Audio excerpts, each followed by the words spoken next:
കൂട്ടുകാർക്ക് ശുഭദിനം നടന്നുകൊണ്ട് നമുക്ക് ഗീതുവിന്റെയും ഗോവിന്ദിന്റെയും നാളത്തെ നല്ലൊരു പ്രമോ വിശേഷം കേട്ടാലോ. അപ്പൊ എല്ലാ ദിവസവും ഉച്ചയ്ക്കാട്ടോ ഗീതുവിന്റെയും ഗോവിന്ദിന്റെ ഒക്കെ പ്രമോ വിശേഷങ്ങൾ ചാനലിനകത്ത് അപ്ലോഡ് ചെയ്യുന്ന വിശേഷത്തിന്റെ ഒക്കെ സമയം മാറ്റിയതൊക്കെ എല്ലാവരും അറിഞ്ഞിട്ടുണ്ടായിരിക്കുമല്ലോ അല്ലെ. അപ്പൊ നമുക്ക് നേരെ നാളത്തെ പ്രമോ വിശേഷത്തിലേക്ക് പോയാലോ. അങ്ങനെ ഇന്നത്തെ വിശേഷം നമ്മൾ കണ്ടു. ഗീതു വരാൻ വേണ്ടി കാത്തിരിക്കുമായിരുന്നു ഗോവിന്ദ് ആ സർപ്രൈസ് പറയാൻ വേണ്ടിയിട്ട്. അപ്പൊ ഗീതു വന്ന ഉടനെ ആ സർപ്രൈസ് പറയാനായിട്ട് ഒരുങ്ങുവാണ്. ഈ സമയം രാധികാമേ വരുണ അവിടെ മറിഞ്ഞിരിക്കുന്ന രാധികാമേ വരുണിനെയും കൂടെ അങ്ങോട്ടേക്ക് വിളിപ്പിക്കുകയാണ്. പിന്നീട് രാധികാമ്മയുടെ വരുണോടുമായിട്ട് പറഞ്ഞു, അതെ എല്ലാവർക്കും ഉള്ള സന്തോഷ വാർത്ത ഞാൻ പറയാൻ പോണെന്ന് പറയാം. ഇത് കേട്ട് കഴിഞ്ഞപ്പോഴത്തേനും രാധികാമ്മ പറഞ്ഞു കൊടുത്തു, എന്തായിരിക്കും പോലും പറയാനുള്ളത്. വിജയലക്ഷ്മി പറഞ്ഞു, നീ ഇങ്ങനെ ഈ സസ്പെൻസ് ഇടാതെ കാര്യം എന്താന്ന് വെച്ചാൽ പറ ഗോവിന്ദേന്ന് പറയണം. പറയാമേ അമ്മയൊന്ന് സമാധാനപ്പെടാൻ പറയണം. പിന്നീടാണ് ആ കാര്യം പറയണേ. മുമ്പ് ഞാനും ഗീതും മാറ്റി വെച്ചൊരു സംഭവമുണ്ട്. ഞങ്ങളുടെ രണ്ടുപേരുടെ വെഡിങ് ആനിവേഴ്സറി, ആ വെഡിങ് ആനിവേഴ്സറി ഫംഗ്ഷൻ അത് ഗംഭീരമായിട്ട് കൊണ്ടാടാൻ തന്നെ ഞങ്ങൾ ഇങ്ങോട്ട് തീരുമാനിക്കുവാന്ന് പറയണം. ഒരു നിമിഷം ഗീത ഞെട്ടിപ്പോയി. ദൈവമേ ചതിച്ചല്ലോ എന്നൊരു ചിന്ത മനസ്സിൽ വന്നു. വിജയലക്ഷ്മിക്ക് ഭയങ്കര സന്തോഷമായിരുന്നു. വിജയലക്ഷ്മി പറഞ്ഞു, ആഹാ അത് കൊള്ളാലോ, അങ്ങനെയാണ് നമുക്കിത് അതിഗംഭീരമായിട്ട് ആഘോഷിക്കണം എന്ന് പറയാം. രാധികയുടെ വരുണിന്റെ മുഖം അങ്ങോട്ട് കറുത്തു. ഓ ഈ പുല്ല് ഇത് പറയാൻ വേണ്ടിയിട്ടാണോ ഇത്ര വലിയ സസ്പെൻസ് എന്ന് പറഞ്ഞുകൊണ്ടിരുന്നേ? താൻ കരുതി വേറെ എന്തേലും ആയിരിക്കുമെന്ന്. രാധികാമ്മയുടെ മുഖത്തെ ആ കടന്നല കുത്തിയ ഭാവം കണ്ടു കഴിഞ്ഞപ്പോഴത്തേനും ഗോവിന്ദ് ചോദിച്ചു, എന്താ രാധികാമ്മ, രാധികാമ്മയ്ക്ക് ഇഷ്ടപ്പെട്ടില്ലേ ചോദിക്കുക. അല്ല അത് പിന്നെ അത് എനിക്ക് ഇഷ്ടപ്പെട്ടു. അതെ പെട്ടില്ലെന്ന് പറഞ്ഞിട്ട് എനിക്ക് കാര്യമൊന്നുമില്ല. അതിന് വേണ്ടുന്ന ഒരുക്കങ്ങളൊക്കെ തുടങ്ങാൻ പോവാന്ന് പറയണം. മുമ്പ് മാറ്റി വെച്ച ഫംഗ്ഷൻ അല്ലേ, ഇന്ന് അത് ഗംഭീരമായിട്ട് അങ്ങോട്ട് ആഘോഷിക്കാൻ പോവാന്ന് പറയാം. പെട്ടെന്ന് വരും പറഞ്ഞു, അല്ല അത് പിന്നെ ഗോന്തട്ട കഴിഞ്ഞു പോയതല്ലേ, അപ്പൊ പിന്നെ അതിനെ ആഘോഷിക്കേണ്ട കാര്യമുണ്ടോന്ന് ചോദിക്കുക. ആര് പറഞ്ഞു? ഇനിയാണല്ലോ ആഘോഷിച്ചാൽ മതി. ഇപ്പോഴാണെങ്കിൽ എല്ലാവരും ഉണ്ട്, എല്ലാവരും കൂടെ കൂടിച്ചേർന്ന് അതിഗംഭീരമായിട്ട് ആഘോഷിക്കാൻ പോവാ.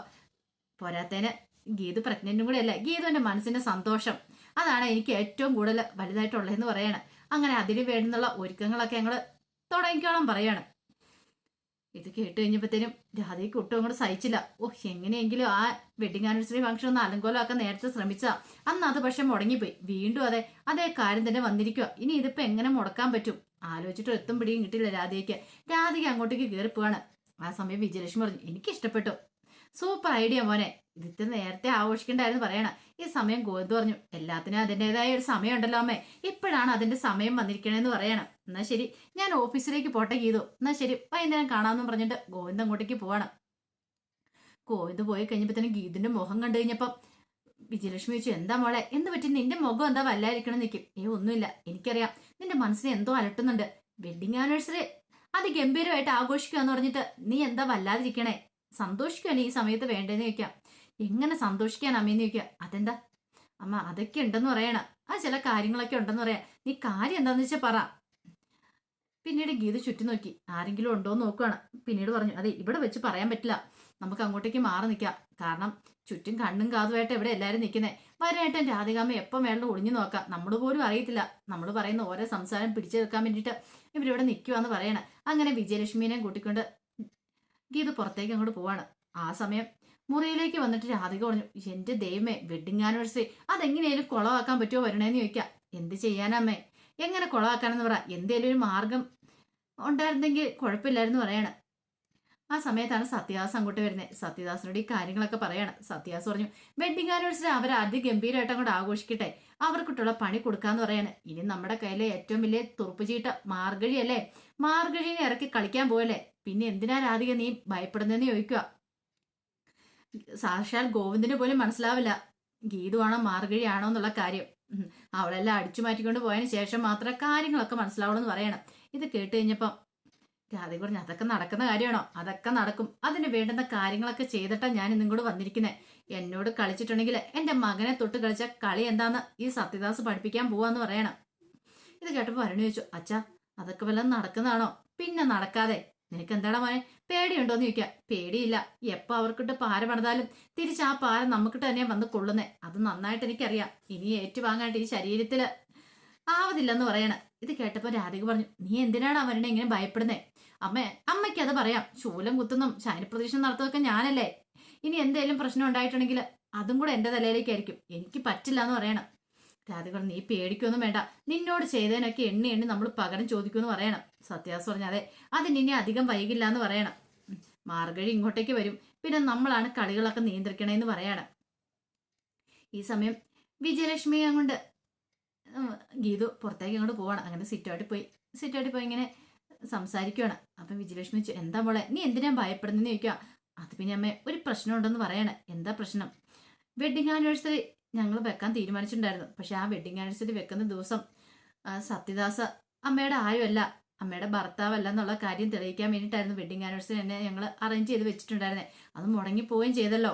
പക്ഷെ ഇനി ആ വെഡിങ് ആനിവേഴ്സറി വെക്കുന്ന ചിലപ്പോൾ അതിന് വേണ്ടിയിട്ടാണെങ്കിലോ DNA ടെസ്റ്റിന്റെ ഫലം എങ്ങനെ വരുമോ എന്നറിയത്തില്ല, അങ്ങനെ എന്തെങ്കിലും ഉണ്ടോ എന്നറിയത്തില്ല.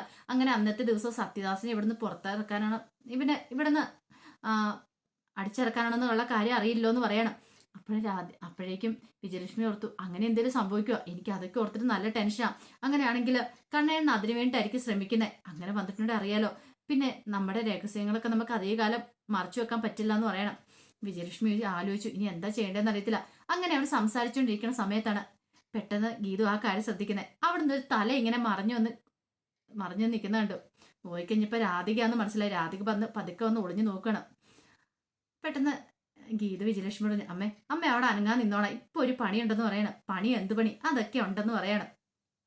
ഒരു തുരപ്പനിലിയെ ഒന്ന് ഓടിക്കാനുണ്ടെന്ന് പറയണം. തുരപ്പനിലിയെ ഓടിക്കാനോ? അമ്മ കണ്ടോ, കുറച്ച് സമയമായി ആ എലി ഇവിടെ വന്ന് ഇങ്ങനെ കരളാൻ പാത്തിന് നിൽക്കുവാന്ന് പറയണം. പിന്നീട് അവിടെ ഇരുന്ന് ചെടിച്ചിട്ട് ഇങ്ങെടുത്തു.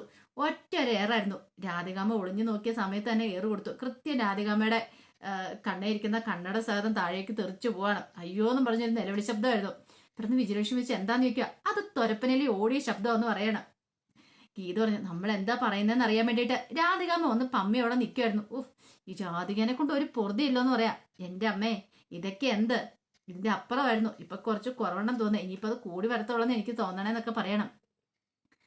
അത് കേട്ട് കഴിഞ്ഞപ്പത്തിന് വിജയലക്ഷ്മി പറഞ്ഞു, അതെ ഇവിടെ നിന്ന് നമ്മൾ സംസാരിക്കുന്നത് സേഫ് അല്ല, നമുക്ക് ആ ഗാർഡനിലേക്ക് പോകാമെന്ന് പറയണം.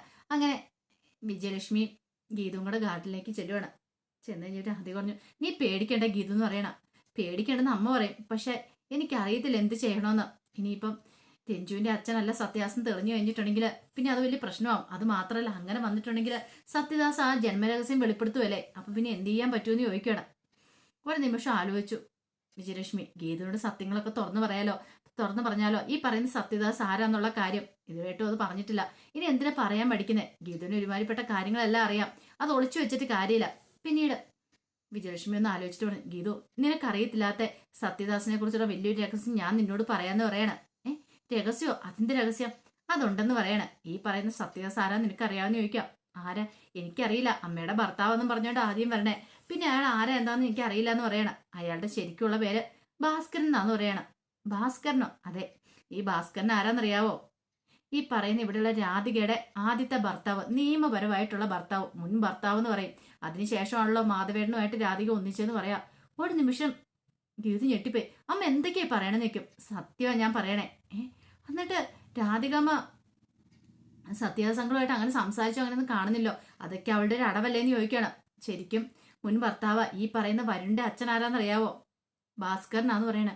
വരുണേട്ടന്റെ അച്ഛൻ സത്യദാസ് ആണോ? അതെ, സത്യദാസാന്ന് പറയണ. ഇതൊരു ഞെട്ടിപ്പിക്കുന്ന രഹസ്യം തന്നെയായിരുന്നു ഗീതുവിനെ സംബന്ധിച്ചിടത്തോളം. ഗീതു ഇത്രയ്ക്ക് പ്രതീക്ഷിച്ചില്ല. എന്നിട്ട് അപ്പൊ അവര് എല്ലാം അറിഞ്ഞുകൊണ്ട് ആയിരിക്കും നാടാൻ കളിക്കുന്നല്ലേന്ന് ചോദിക്കുക. അതെ, അങ്ങനെയാണെങ്കിൽ വരുണേട്ടൻ അറിഞ്ഞു കാണുമായിരിക്കുമല്ലോ വരുണേട്ടന്റെ അച്ഛൻ ഈ പറയുന്ന ഭാസ്കരൻ എന്ന സത്യദാസ് ആണെന്നുള്ള കാര്യം. അതെ, അറിഞ്ഞിട്ടുണ്ടായിരിക്കും. അവരറിഞ്ഞുകൊണ്ട് അച്ഛനും അമ്മയും മോനും കൂടെ കളിക്കുവാണ്. ഇത് കേട്ടൻ ഗീത പറഞ്ഞു, അങ്ങനെയാണെങ്കിൽ ഒരു പണി കൊടുക്കണമല്ലോ, ഒരു പണി കൊടുക്കാൻ തന്നെ ഞാൻ തീരുമാനിച്ചെന്ന് പറയണം. ഇവിടെ തൽക്കാലത്തേക്ക് പിടിച്ചു നിൽക്കണമെങ്കിൽ സത്യദാസ് എന്ന ഭാസ്കരൻ്റെ ഒരു പണി കൊടുത്തല്ലേ മതിയാവുള്ളൂ. ഞാൻ നോക്കട്ടെ എന്ത് ചെയ്യാൻ പറ്റുമെന്ന് നോക്കട്ടെ എന്ന് പറഞ്ഞ് ഗീത അങ്ങോട്ട് കയറി പോവാണ്. ഇങ്ങനെ അതിന്റെ വിശേഷങ്ങളൊക്കെയാണ് കാണാൻ പോകുന്നത്. ഇനിയിപ്പോൾ വെഡിങ് ആനിവേഴ്സറി സമയത്ത് ഗോവിന്ദൻ ആ വിലപ്പെട്ട രേഖകൾ കിട്ടുമോന്ന് അറിയത്തില്ല. DNA ടെസ്റ്റിന്റെ റിസൾട്ട് കിട്ടിയാൽ പോലും അത് പുറത്ത് പറയാതിരിക്കാൻ വേണ്ടി ഗീതു എന്തും ചെയ്യാണ്ട് സന്നദ്ധയായിട്ടിരിക്കണം. ഒരു കാരണവശാലും അത് അറിയാൻ പാടില്ലെന്നൊരു ചിന്തയിൽ അവിടെ സത്യദാസിനെ ഇറക്കി വിട്ട കാര്യങ്ങളെ കൈവിട്ട് പോകുന്നറിയാം. അതിന് വേണ്ടിയിട്ട് അപ്പൊ അതിന്റെ വിശേഷങ്ങളൊക്കെ നമുക്ക് എല്ലാവർക്കും കാത്തിരിക്കാം കേട്ടോ. ഒരിക്കൽ കൂടി എല്ലാവർക്കും ശുഭദിനം നേർന്നുകൊണ്ട് നിർത്തുന്നു. നന്ദി.